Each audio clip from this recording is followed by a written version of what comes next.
So guessing that you clicked on this video, you're thinking of purchasing a home maybe now or maybe in the future, so you want more information on the buying process. Well, you've clicked on the right video. My name is Justin and I'm a licensed professional realtor in the state of Georgia. So in this video, I'm going to be explaining the home buying process from start to finish as I would to all my clients. As a first-time home buyer, the experience is emotional, exciting, and also exhausting, so stick around to the very end. I know this video may be long, but I've included everything I could so that you can buy your dream home with confidence. Also, if you haven't already, subscribe to my channel, and if you wouldn't mind just hitting that like button, as it does help me out on YouTube and show YouTube that this video was helpful. Now let's get right into this video. The first step is to find out if you are financially ready to own a property. Now there are 3 requirements that lender will be looking for, so let's start with number 1, which is, do you have 2 years of steady income? Now if you work a corporate job and have 2 years of a W-2 tax form, you should be fine. If you are W-2 but have fluctuating incomes because maybe you're in sales, they will average all your yearly income. Now if you are an independent contractor or a business owner, you also need at least 2 years of your tax returns in the same industry. You can't have 1 year as a contractor, as a general contractor, and 1 year as a landscaper. On top of this, they'll be looking at your net income and not your gross income. So if you're an independent contractor or a business owner, talk with your CPA about the best way to move forward. Also, as of 2020, in the middle of this COVID crisis, due to it, I've talked to a lot of loan officers that just won't give people's loan due to how unpredictable the market is if you're a business owner or an independent contractor. Even if you have minimum of 2 years and have decent income, they just won't lend out money. So you have to make sure you search for the right lenders to help you with this process, which your real estate agent should help you with. Now, the second requirement is to know your debt to income ratio. This is another important factor that lenders look at to see if you're able to pay back the mortgage with your income. The way you calculate this is your gross monthly debt divided by your gross income. This means, for example, if you have a student loan and a car loan for $700 per month, you want to divide that by your gross income. My recommendation is if your debt to income ratio is more than 36%, you might want to hold off on buying a home and try and pay back as much of your loan as possible first. If you do decide to pursue, there may be problems in underwritings when you get a mortgage, but talk with the lender and see what options there are for you. The third requirement is to know what your credit score is. Credit score will determine if you are trustworthy of loans. Now, the credit score you should have all depends on what type of loan you attain, but the minimum credit score you need is 500 for an FHA loan and 620 for a conventional loan. The better your credit score is, the better your interest rate will be, and you will have a lesser down payment to pay, as better credit ensures the lenders that you are better at paying back your mortgage. I will get into details of these loans later on in the video, but you just want to aim for a credit score of 620 to 700. These 3 requirements are what lenders are primarily going to be looking for to see if you qualify for a loan. Now, regardless of how much you get qualified for, my recommendation is to find a home that is comfortable with your living expenses. This means finding a home that doesn't reach 30% of your net income monthly for housing. Not only principal and interest on the loan, but taxes, insurance, HO fees, etc., just depending on the property. So for example, if you have a net income of $5,000 a month, you want to try and find a house where the housing monthly expense is less than $1,500 a month. Now, there are tricks to lowering your monthly housing expense by paying a bigger down payment or buying down points on your loan, but talk with your lender about these options. All right, now that you are ready to own a property and know the 3 requirements that lenders will be looking for, let's go on to step 2, which is to find out how much you actually need for a down payment. Now, down payments all depend on what type of loan you take. So let's talk about the loan options first.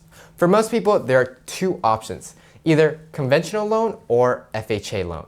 The conventional loan is what most people use as it's the most common.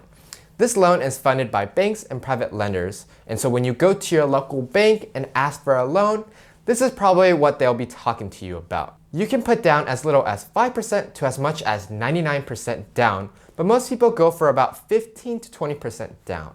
The reason why people go for 15 to 20% down is to avoid PMI. PMI stands for Private Mortgage Insurance, and it's a cost that is added to your mortgage if you have less than 20% down of your home. So for some people who can't afford 20% but can for 15%, they usually put down at least 15% down, and then by the time they have 20% equity onto their home, they refinance their home to take away the PMI on their mortgage. Now the FHA loan is different. The FHA loan is a government-sponsored loan to help those who can't pay as much down payment for their home, which is really great.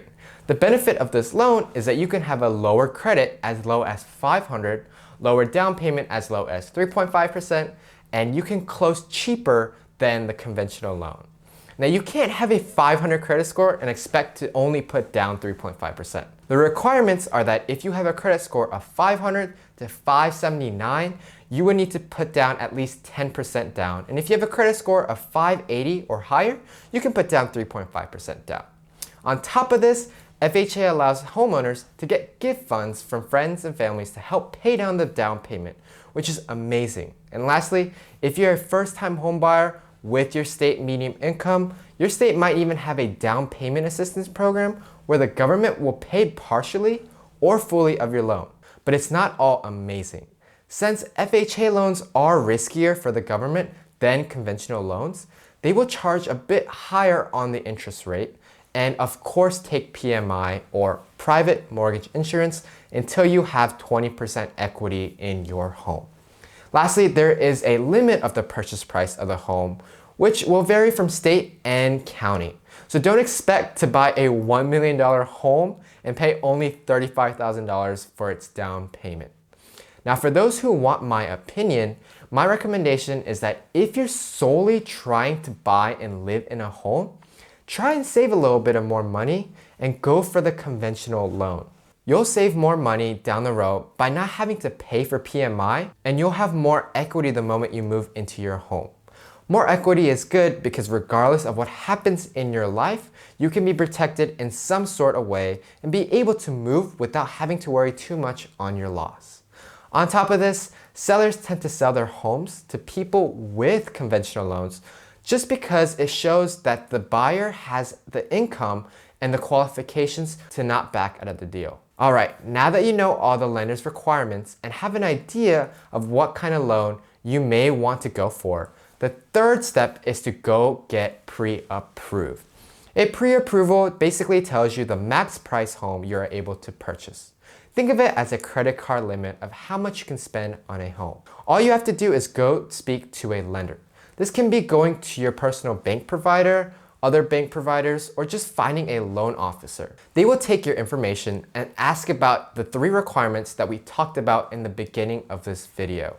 Once they have all the information they need, they will come back to tell you how much you are approved for, or the total amount of loan you are approved for.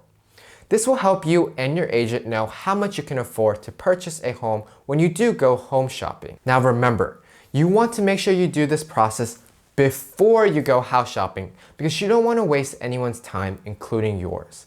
I've had clients want me to show them homes without getting pre-approved, and it's a headache. When they find their dream home, they then get pre-qualified and realize it was sold to someone else, or that when they got pre-approved, it turned out that they couldn't afford the home. So it's crucial that if you're gonna go home searching, you must go get pre-approved ahead of time. Not only this, but it's actually an advantage for you to get pre-approved ahead of time, since you would have already had to give in the lender your information and they're just waiting for you to find your dream home. They're ready to start moving the moment you tell them you have found a home that you want to live in. So this in turn will beat the competition and allow you to be the first to make an offer on that home. Now that you've been pre-approved, it's now time for the 4th step, which is to make a wish list of everything you need and want in your home. I don't want you to think about the budget too much in this step, but simply write down things that you need and want for your next home that's reasonable. How many bedrooms do you need? Do you need a basement? Do you need a 2-car garage? Do you need a backyard? Do you want 1 floor or 2 floors? These are different factors that you want to think about and consider. People usually already have a vision in their minds of what they want their next home to look like or need, but you want to make sure you write it down somewhere so that when it does come time to go look at these properties with your real estate agent can understand and really help narrow down your search and to really pinpoint your dream home. Now that you have a wish list of your needs and wants, the fifth step is to figure out the location and area you want to live in. Think about your lifestyle, the landscape you want, the things you want around your next home. These are factors to consider when looking for an area. As there are many factors, I usually tell my clients to think about their lifestyle and start narrowing down choices from there. Think about what you do on the weekends or when you're off work. Whether it's going out to restaurants, the nightlife, staying home, or whatever it is, you want to make sure you're in local distance to your needs. Also, on top of that, you want to decide where it might be the most appropriate for you. For example, if you have children, you'll most likely want to stay away from the city and find an area that has a great school district with a little bit more space for your children to play. Or it could be that if you don't have kids and you work in the city, that you'd rather live in the city to avoid rush hour traffic, even if you're going to live in a smaller home. There are endless reasons, and so you want to make sure you tailor the area to your next home for you. So write down all the things the area needs to have. Now that you have a wish list of your next home and also have criteria of an area in mind, it's now time for step 6, which is start online searches for specific areas. You want to hop onto Google and start searching for specific areas that meet your criteria. If you want an area close to the city but has a great school district for your kids, you will search up best school district near your city, Atlanta for me. You'll notice on my screen that the first link is 2021 Best School District in the Atlanta area. And the second link is 2020 Atlanta area suburbs with the best public school. When you click on the first link, it shows specifically all the districts that are ranked from best to okay. From there, you can now see if the area works for your criteria. Also, as you're searching, make sure you find at least 2 areas that match your criteria so that you can have some options when looking. When you do find 2 areas that fit your criteria, congratulations, you are one step closer to finding your dream home. Now that you have at least 2 areas you know you want your next home to be, step number 7 is to start working with the real estate agent.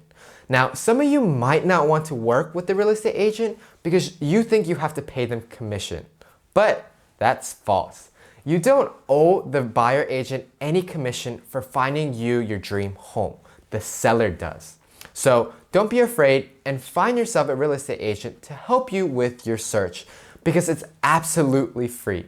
Since you already have your criteria in 2 areas for your dream home, let your agent know and have them set you up for automatic email listings. This is where whenever a home goes on market with your criteria, you'll be the first to know when it hits the market alongside all other real estate agents. Now, with that being said, if you are looking for a home in the Metro Atlanta, Georgia area, I'd be more than happy to help you with that search. Make sure you check out my website at therealtorjustin.com for a free consultation from me, or call or email me, and the information will be in the description box down below. Step number 8 now is to start home searching. You can go home searching by logging on to any major real estate website like Zillow, Redfin, Trulia, Realtor.com and search for homes, or have your real estate agent pull up homes that match your criteria. When you do have some homes you have interest in, let your real estate agent know so they can schedule you a showing and so you can start physically looking at those homes with your agent. This is the best part about the process, so go have fun. A key tip is to look as many homes as you can. Statistically, an average buyer will look at 10 homes to make their decision on their dream home. So the more you can see, the better it can be for you. Also, make sure to ask all the questions you have to your real estate agent.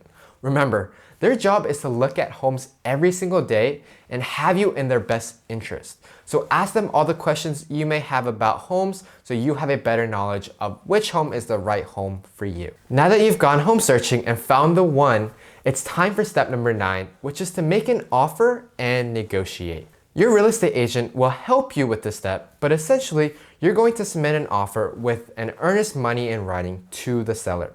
The seller then will take a look at your offer and decide to either accept, deny, or negotiate your offer. For those of you who don't know what earnest money is, it's a good faith deposit that goes towards the down payment or closing cost.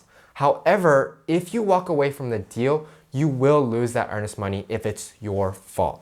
The deposit is used to show how serious you are to purchasing the home, and so usually I tell my clients that you want to put down 1% of the purchase price as earnest money.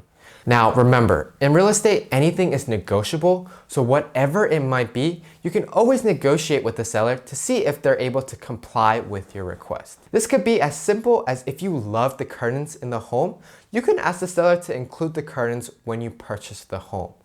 Also, as a bonus tip, if you're competing with a home that has a bunch of offers, write a cover letter. A cover letter is basically a letter to the seller explaining why you're the best fit of being the next owner of the home. Weirdly enough, not everyone cares about making top dollar on their home. They rather give their home to someone who takes care of their home and gives love to their home. So make sure you add that to your offer if it is competitive. Now that you have submitted an offer and the seller has accepted, step number 10 is to go get an inspection and appraisal done. When the seller accepts your offer, you are now what we call under contract. Now you have an inspection period where you can have a certain amount of time, usually around 10 days, to have an inspection done on the home to see if anything is wrong with it. This can be anything from roof, radon, HVAC system, mold, pretty much anything in the home. If something is wrong with the home, you can then go back to the seller and negotiate things again, whether it be discounting the purchase price, giving you credit towards your repair, or having the seller fix the home. If those are not any options you want to pursue, you can also back out of the deal and take your earnest money back and walk out hands clean. But if nothing's wrong, you can now go ahead and proceed with an appraisal. This is where an appraisal from the state will come out and tell you and your lender the value of the home, depending on comparables, neighborhoods, and other factors of the home. Here's a tip you want to make sure you remember. Schedule an appraisal after the inspections are done. I've had clients who pay for an inspection and an appraisal at the same time and decide to back out of the deal. And so they've wasted their money on the appraisal since they weren't buying the home. So make sure you get an inspection done first and then see if the home is something you want to pursue and continue with.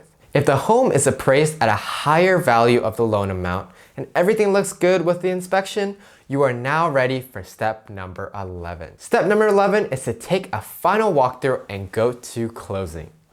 As the day of closing approaches, you want to make a final walkthrough to make sure the seller has left the property exactly to what you have written in the contract. You want to make sure, for example, that all of a sudden the light fixtures on the walls are not taken off and that everything is in order and not damaged. Now, if everything is in order, you're now ready to go to closing. The first thing you'll get is a closing disclosure from your lender.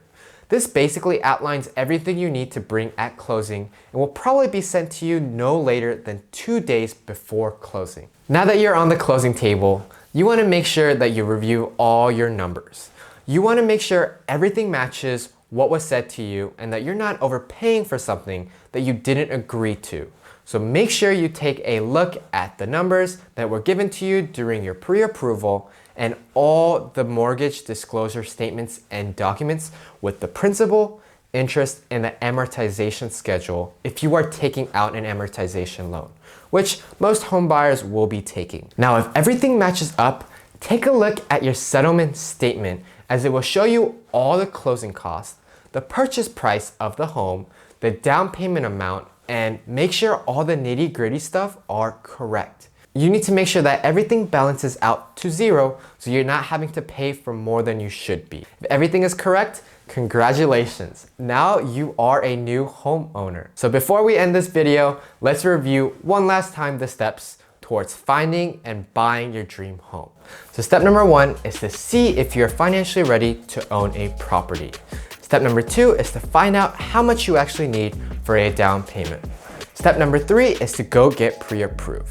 Step number 4 is to make a wish list of everything you need and want in your dream home. Step number 5 is to figure out the area you want to live in.